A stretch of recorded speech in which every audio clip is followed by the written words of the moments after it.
Sword Art Online Alicization episode 11 is finally here. Last week the entire story had turned on its head. This week, Kirito and Eugeo must wake up from the shock of their plans completely collapsing and formulate a new course of action as enemies of the Axiom Church and their unjust power. The same way I'm fighting against the unlawful copyright abuses of Sony Music Entertainment Japan, causing the entire world to come down on me. Welcome everyone, this is Sword Art Online Alicization Explained, featuring episode 11, titled Central Cathedral. As always, timestamps to individual plot points are in the description as well as the pinned comment for easy navigation. But this week, we start off with a disclaimer and a notice for you guys. Sony Music Entertainment Japan has hit me once again 2 weeks ago, despite me being perfectly in line with Section 42F of the Copyright Act of Austria, as well as European Copyright Directive Article 5.3 Section D of the EU. I have decided to fight back and filed a counter notification, but until that strike is taken back by Sony Music Japan, I will be using random gameplay images from Sword Art Online games and do my best with light novel illustrations, things that Sony does not have any rights on. Also, for the time being, I have made all of my previous explained episodes private to protect them from further abuse, but I am uploading them on my Facebook page as a backup, so you can find them there. Link to my Facebook page is in the description. This has had other major effects on my channel as well, but I'll talk more about that in a separate video probably next week. The gist of it is, I may need to shift to a solely Patreon oriented content strategy, but I'll be more specific about that in a separate video. We are here to compare the light novels to the anime after all, but I needed to provide you the basic information, the basic explanation as to what was happening on my channel. But this week's episode adapted from volume 11 Alicization Turning, which you can purchase through the Amazon affiliate links in the description to support my channel, and featured chapter 5 part 5 interlude 2, which was the short ocean turtle bit, and chapter 6 part 1 and partially part 2. It started exactly where we left off last week, with Eugeo being shocked at the sight of Alice Synthesis 30, and how Eugeo reaches for Alice mirrors his dream sequence from episode 1, the night before Alice was taken away all those years ago back at Rulit. But once again he was smacked in the face, this time quite literally actually, as Alice had permission to reduce their health by 70%. But all in all, this scene was much more descriptive in the novels, providing a lot more to the preciseness of Alice as well as the abilities of Eugeo and their intentions. First off, as I mentioned in my episode 10 video, that is currently private of course due to copyright shenanigans, Kirito and Eugeo were acting very respectful towards Alice, mainly because they knew they were in the right, despite having breached the taboo index, which is a key detail for the future, not just for Alice, but everybody else they will encounter. But after explaining her orders to Kirito and Eugeo, she actually complimented Eugeo by stating that she was only aiming to decrease his life by 30%, but only managed around 15% damage due to Eugeo's fast reflexes and dodging the main intensity of the blow. This statement also surprised Eugeo to a certain extent, that she actually knew the precise amount of damage she had dealt, as if she was looking directly at Eugeo's Stasia window. A minor detail is that the light novels portray Alice in this scene by giving her a more white colored armor. However, the book itself does not really mention a detailed color scheme other than mentioning the featured colors of her armor in a quite vague manner. The final words of Alice in this scene is that she would execute them in the end of the process, but she had no idea about the reality the administrator had planned for them, and not even of her own past to actually relate. When they got out though, Tiese and Ronye were rushing towards the scene to talk to them before they were taken. Tiese was carrying the blue rose sword in its sheath, since Eugeo had come to Raios' room with his sword sheathed on his side, but Ronye was carrying the black one without the sheath, because Kirito had rushed to the room without bothering about the sheath at all. And the novels actually do mention that both their hands were bloody when they were carrying the heavy swords, and were extremely discomforted due to their object authority not being high enough to carry the divine objects. Kirito and Eugeo were also astonished by the fact that Alice managed to grab both swords without even budging, whereas both Kirito and Eugeo would barely be able to hold those two swords at the same time, giving it their best. That was yet another showcase of the power the Integrity Knights possessed. But the short scene overall was adapted quite nicely. It's sad that I can't show you pictures from the anime to be extremely safe until the situation is resolved, but it's one of those beautiful and heartbreaking scenes, especially Tiese's promise. She promises to save Eugeo by becoming an Integrity Knight and tells him to hang in there. And while Eugeo and Kirito are being taken to the Axiom Church right after, which sadly I cannot show you any pictures of for the time being, look carefully at the tower and towards the top. You see the Morning Star lookout on the 95th floor, supported by a number of pillars, and a couple of floors below, around floor 85 let's say, you can once again see the mysterious statues that I have been talking about since the very first episode came out with the opening. Back on Ocean Turtle, however, Asuna was thinking about the fact that her time on the military facility was coming to an end. She was going to be boarding the scheduled helicopter the next day, July 7th, and would be returned to mainland Japan. She was most likely be returning alone and not with Kirito, but according to Nurse Aki, Kirito would have healed enough for her to actually have a small talk with her before she left, if everything would proceed as expected.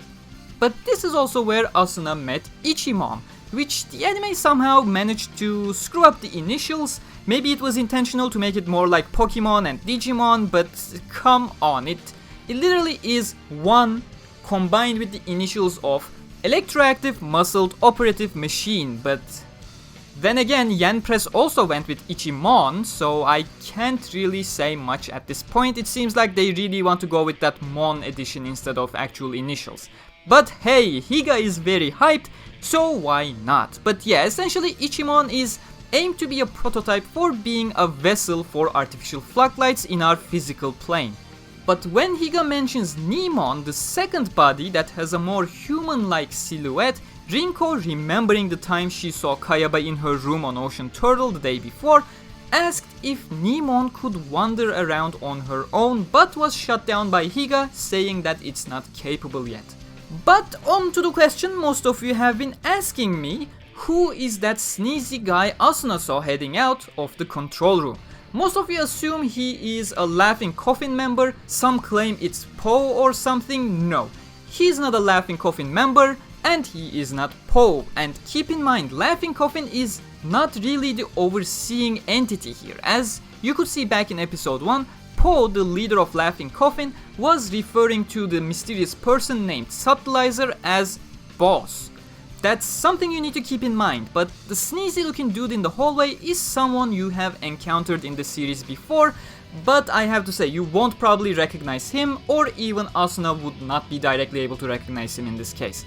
She was just more or less being paranoid about the weird presence there, sensing a familiar feeling, but let's be honest, we all would feel extremely uneasy if we saw someone walking towards us like that. However, that person, he does surely remember Asuna. There's a lot to talk about as to who he is working for, what did he do, what's his role, but I can't say anything to you until we get to episode 13 and get some more explanation on the world, and even then I can't elaborate much without spoilers, so going back to Kirito and Eugeo in the prison of Central Cathedral. The prison scene was shortened to quite some extent, actually for obvious reasons. We need to be finishing the contents of volume 11 Alicization Turning next episode after all. So first things first, Eugeo was not as relaxed as you see on screen in the anime. While Kirito was very calm, looking to what they can do in the moments to come, Eugeo still could not believe the past moments they had just went through in the last 24 hours. He told Kirito that unlike him, he was a normal person and naturally could not sleep at such a circumstance. This also has to do with the fact that A1 they do not really seem like they want to give much to Eugeo in general in the anime. Last couple of episodes were told from Eugeo's perspective in the books, so the anime was kind of forced to give him more development, but with episode 11 we switched back to Kirito's perspective and damn, it shows. Eugeo instantly became a side character again, which was not really the case in the books.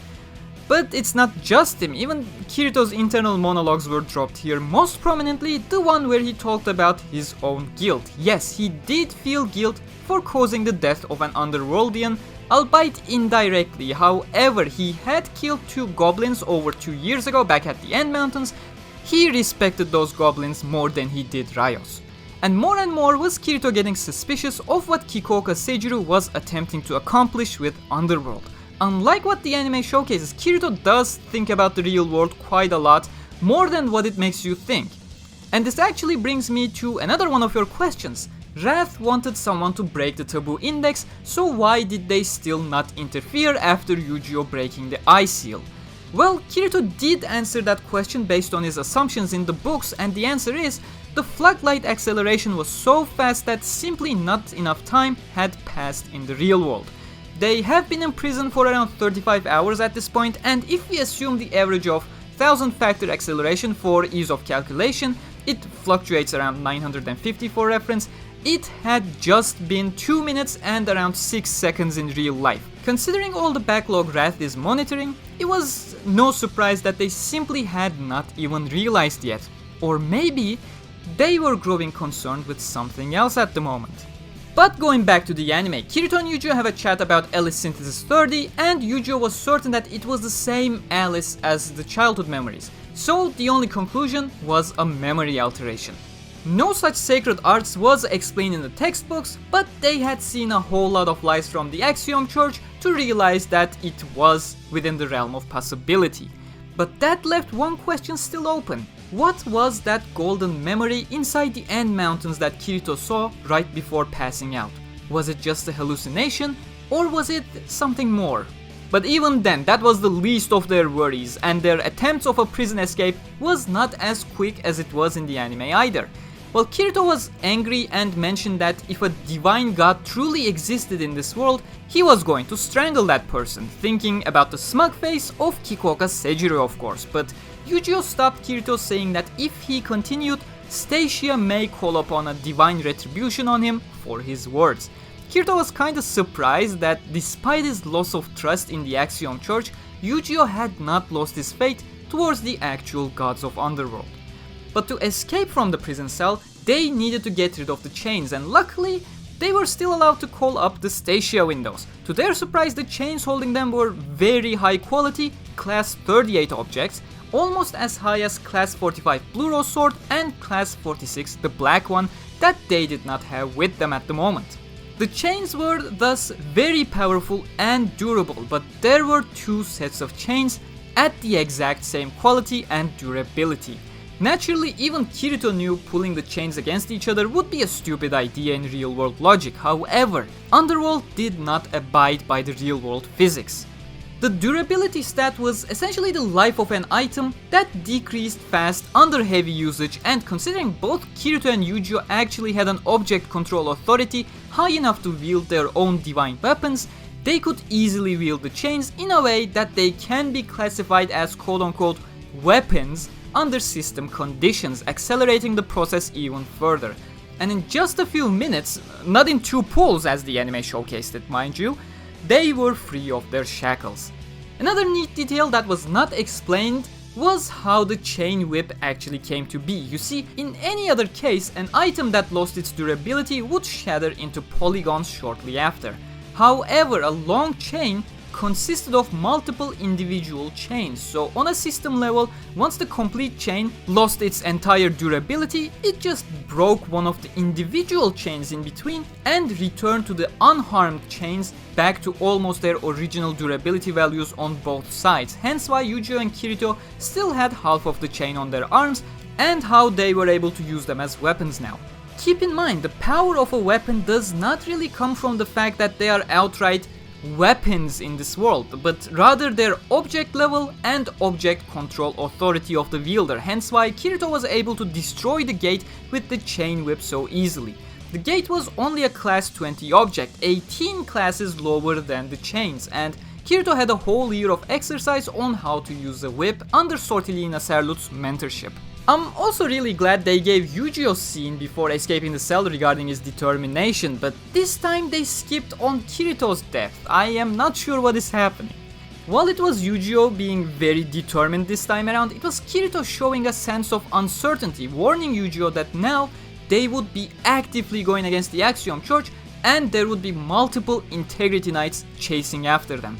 And especially without their weapons, Kirito knew defeating an Integrity Knight would be impossible. But luckily for them, In the perfect, undefiable justice system of Underworld, the prison guard was naturally asleep, unsuspecting of any possible wrongdoing. Decades of nothing happening in the prison was enough for him to assume the usual not suspecting of a possible problem attitude, and so Kirito and Eugeo were out of the prison, but were posed with other issues. Now they were stuck in the church garden that was essentially a maze, without their weapons no less. The upcoming dialogue, while having a slightly altered course, was still very faithful to the novels, and it's a great scene overall. The garden filled with the flower of the gods, forbidden to even the nobles, was filling the garden, the roses, and Eugeo and Kirito now had to look forward. They had reached the central cathedral not as the integrity knights that they planned to be, but they were now realizing that it was indeed for the better. But Eugeo had realized something else. Reaching the Axiom Church Tower meant that while he was really close to restoring Alice's memories, it also meant that they were very close to restoring the memories of Kirito that Eugeo believed to be blocked as well. But Kirito comforted Eugeo once again, telling him that he would stick with Eugeo until the end of their journey. And with over 2 years behind them at this point, that journey was more or less coming to a close, as their goalpost was on top of the tower that stood right next to them. However, the journey to the top would not be an easy one. But they knew exactly where to go first, which was dropped from the anime as to how they knew that. As I mentioned earlier, Kirito knew they had no chance against an Integrity Knight without their swords, so that was their initial goal, to find Blue Rose Sword and the black one. There was not a sacred arts that worked the same way as Accio from Harry Potter drawing a desired object towards them, but there was one sacred arts that helped them find their swords. System call, generate Umbra element, adhere possession, object ID WLSS 102382, discharge. This sacred arts generates an Umbra element that sends that element flying off towards an object with the ID mentioned. And the ID Kirito had used here was the object ID of the black one, WLSS standing for double-edged long sword, single-handed, according to Kirito's assumption, mind you. As I said, the skill did not really get them the swords, but with the Umbra element flying off to what seemed like the third floor of the central cathedral was currently more than enough relief for the duo. It meant that their swords were held somewhere very nearby.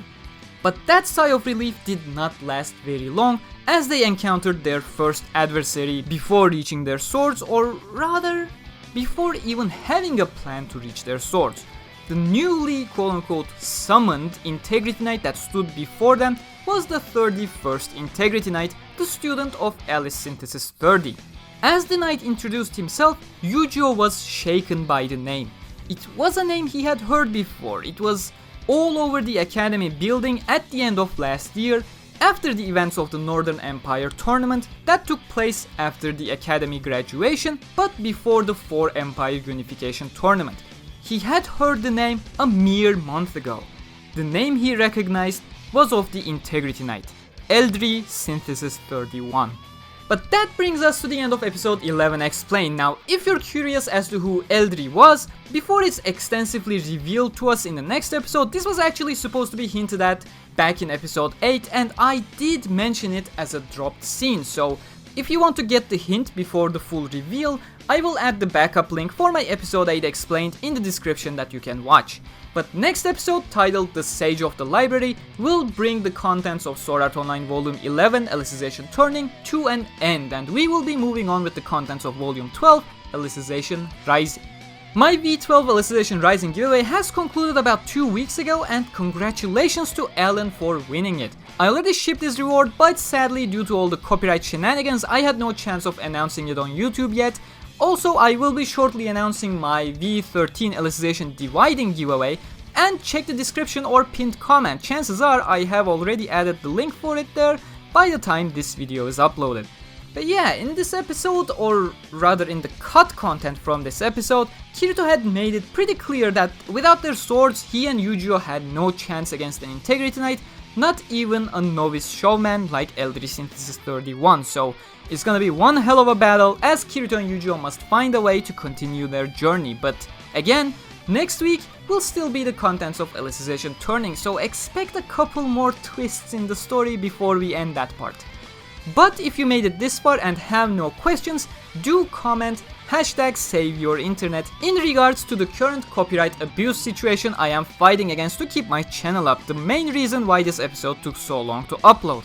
As I mentioned at the beginning, all my current Alicization Explained videos are private to keep my channel away from shutting down, and it's also the reason why I'm not using a single thing from the anime in this video, but rather solely from the SAO games and light novels that Sony does not own anything of. And while I'm aware it is obnoxious to do so, but in these hard times where I'm literally being censored by more or less fear-mongering, the best way to support my channel is through Patreon, and or if you wanna grab the Sword Art Online light novels or manga for yourself, using the Amazon or Book Depository affiliate links down below, which supports my channel at no additional cost on you, would be a great way. And yes, due to popular demand and Amazon being a little bit more expensive in some regions, I added the option of getting the books through Book Depository as well, and unless you're watching this video way into the future, they are currently holding 10 to 20% discounts on everything Sword Art Online. But yeah, that's pretty much it. A huge thanks to my patrons as usual for directly supporting me. Thank you very much to those who have been using my affiliate links to get these great light novels. But this week, a huge special thanks to Bob/RexMonster for using a giant super chat on my Gameverse news video earlier this week. It really helped mitigating the copyright blow on the channel immensely, and I cannot thank you enough. But as always, you can find me on facebook.com/Gamerturk and on Twitter @Gamerturk95 for backup explained videos and the latest news on SAO. I'll see you this weekend with episode 12 explained. Stay cool.